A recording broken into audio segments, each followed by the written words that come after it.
By 1794, 2 years after being created, the US Mint was finally ready to start issuing silver coins for general circulation on a larger scale. One of the first patents produced in preparation for this was the half-dime coin. Many considered this coin as a transitional design, a halfway point between the 1792 half-dime and the 1794 half-dime that was issued for circulation. It shares many of the same design elements and devices as the latter coin. On the obverse, the flowing hair design, facing right, of Lady Liberty, and the word Liberty above, and the date of 1794 below. But the patent coin is missing the obverse stars. This is more significant than you might think, as up to this point, no regular US coin had been issued with the obverse stars that we have become so accustomed to. Although the right, or eagle on globe quarter-dollar pattern from 1792 has a border on the reverse of the coin comprising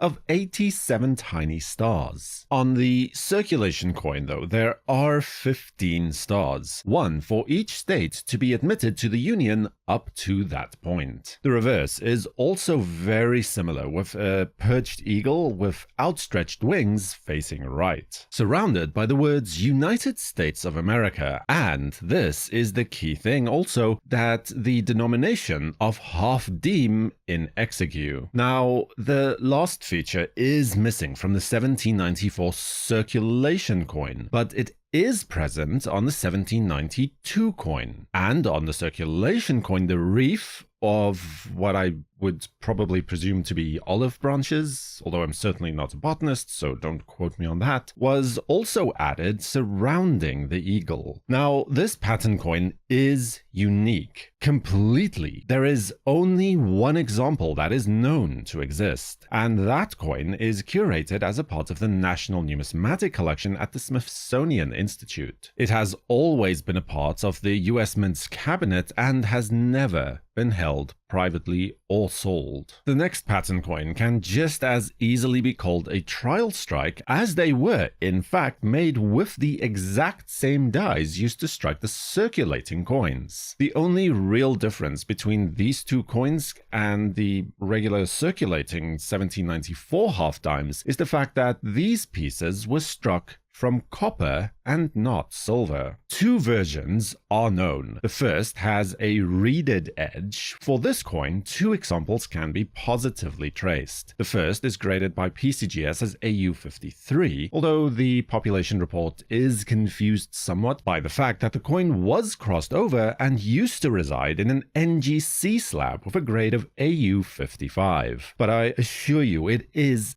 absolutely the same coin. This is the Lemus example and was sold at auction in 2022 for $75,000. And then we have the Newcomer Simpson coin that was sold at auction in 2021, graded by PCGS as MS64 Brown, for the sum of $156,000.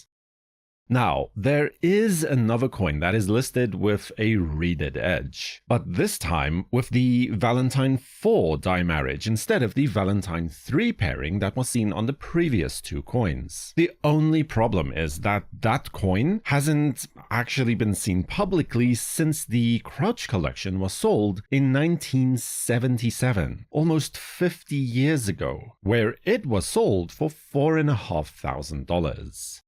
Now, there is also a single example known to exist with a smooth or a plain edge. This coin used to be a part of the Windsor, Brand, Norweb, and Simpson collections. It is graded by PCGS as AU50, and in 2020 it was sold at auction for the amount of $120,000.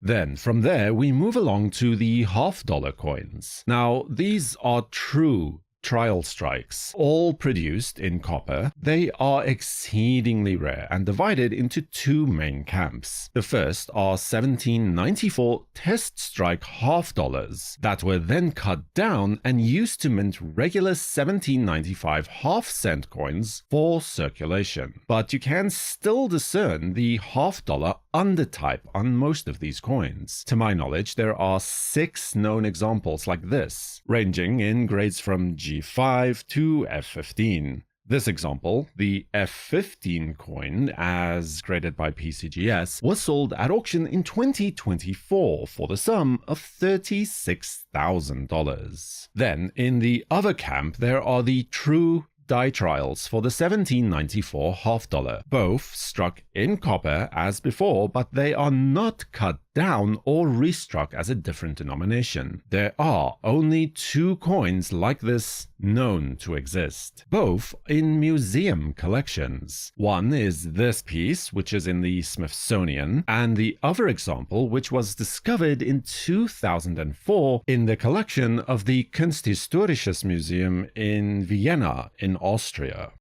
And then at that point, we come to the patents for the first silver dollars issued by the US Mint. Here, again, there are 2 types. The first is a patent for the 1794 dollar, where the obverse stars were not included on the design. This coin is struck in copper and is currently unique as only a single coin is known to exist. As you can see here, it is not exactly in the best condition, and Dave Bowers has suggested that the coin might have been buried at some point and then unearthed. The first mention in the literature of this particular coin is as a part of the Hazeltine collection in 1881. Supposedly, he acquired it about 5 years prior to that point. More recently, though, it was sold at auction as a part of the Simpson collection, slapped by PCGS as VF25 for the amount of $840,000. The other known example, again unique with only 1 coin extant, is probably more accurately described as a true die trial, as it is identical to the regular circulating flowing hair silver dollars issued in 1794, including the obverse stars, the edge lettering, the whole thing. But here it is struck in copper. This coin was last sold publicly in April of 1954, at which point it was sold for $1,400. After that, the coin was then donated to the Smithsonian Institution, where it is now curated as a part of the National Numismatic collection. But if it were ever to appear on the market today, it would easily be a $1 million coin. Subscribe to WNN and feel free to watch the first video in this series discussing the 1792 pattern coins next, right here. For the World Numismatic News, I am Numisman saying thank you for watching, keep collecting, and have a fantastic day.